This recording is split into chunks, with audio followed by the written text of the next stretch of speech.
Okay, I have another cool chord for you, and this one is just a simple diminished chord, but I'm going to teach you a little bit about the diminished chord. There's something kind of built into the design of the diminished chord that makes it very unique. And basically, the way you create a diminished seventh chord is you just stack minor thirds. Okay, so for example, if I'm going to do a C, a minor third up from C would be E flat.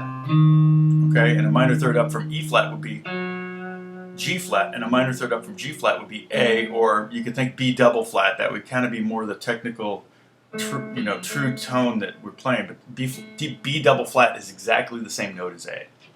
So I don't want to get too confusing here, so I'm going to use A. But from C up a minor third would be E flat up a minor third, G flat up a minor third, A up a minor third is C again. So you can see that there's a pattern there.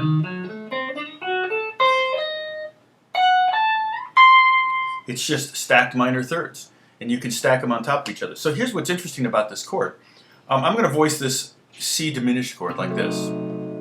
Okay, now the way I'm playing it is my second finger's on the C note on the fifth string, which is third fret, and then I'm going to put my third finger right there on the G flat, which is the fifth.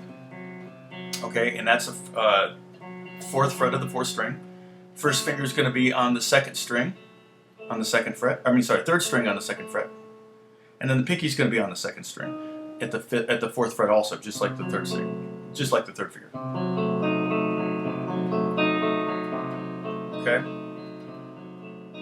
So now the notes that I told you before, the C, E flat, G flat, A, are all there. They're just not in that order. Okay. Here we have the C.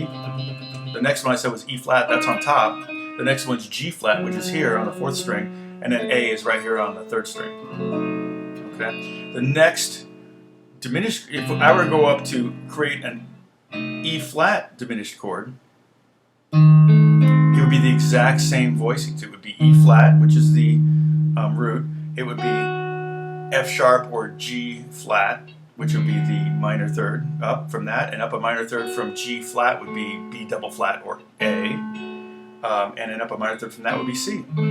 It's the same exact notes we had down here, and then again, if we go up 3 more frets, the chord repeats itself there. It's the same exact 4 notes. Okay, so I had C.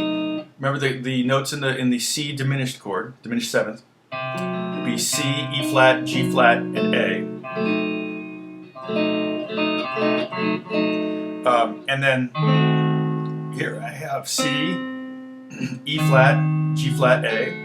And then here I have C, E flat, G flat, A. And then here I have C up here and E flat and G flat, A. See, it's the exact same notes. And then here we're just repeating the first chord up an octave. Okay, so the thing you can kind of do with this is kind of fun. Is if you're being asked to play a diminished chord, you know that you can move it, and it makes it sound like you're doing something crazy when you're really just moving a shape around 3 frets. But you can also kind of create the old-timey silent movie kind of chord thing when Dastardly Dan shows up and tries to foreclose on the family farm. Here it is.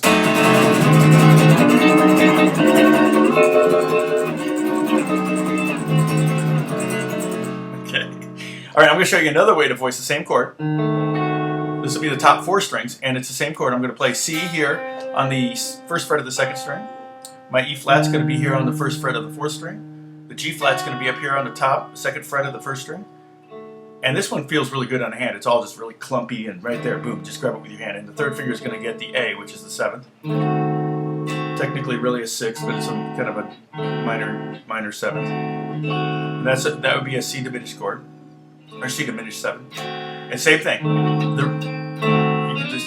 This could be, not only is this C, again, just to reiterate my point and to come at it from a different direction, not only is this a C diminished chord, this is also an F sharp diminished chord, it's also an A diminished chord, and it's also an E flat diminished chord. So any diminished 7th chord is going to be 4 chords in one. So if you see F sharp diminished 7th on a chart somewhere, you can know that you can just grab this chord and it'll totally be fine. So same thing, I can grab this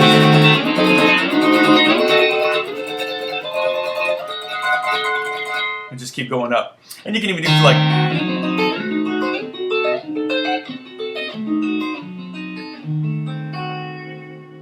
All right, so that's diminished chord. I think I have a lesson I did a while ago how you can turn one diminished chord into 4 different 7th chords.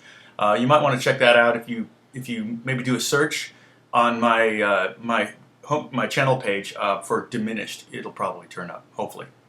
Anyway, God bless you guys. I'll talk to you soon. Thanks. Bye.